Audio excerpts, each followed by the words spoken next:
السلام عليكم ورحمة الله تعالى وبركاته. مشاهدينا الكرام، مرحبا بكم من جديد. معكم الأخ رضا من قناة عالم الرياضة، قناتنا وقناتكم كاملين. نتمنىكم تكونوا على خير وبخير.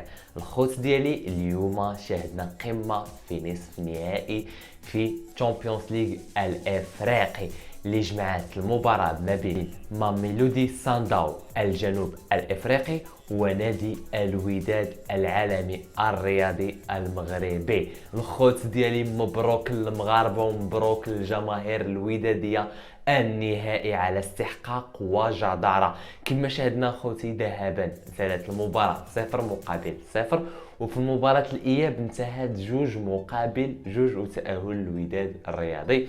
كما غادي نشاهدوا النهائي غادي يتكرر عاوتاني من جديد امام الاهلي المصري، وهذا الموسم هذا اخوتي غادي يكون نهائي ذهابا وايابا. المباراه الاولى غادي تلعب في القاهره المصريه، والمباراه الثانيه اللي غادي يكون فيها الكاس في الدار البيضاء مركب محمد الخامس، مركب الرعب. الخوت ديالي خلوا لي رايكم، واش في نظركم الوداد قادر ان يجيب الرابعه في المغرب هذا الموسم وعامين على التوالي ولا لا؟ خوتي خليوا لي رايكم في التعليق، وشكرا لكم جزيلا. كان معكم الاخ رضا من قناه عالم الرياضه. السلام عليكم ورحمه الله تعالى وبركاته.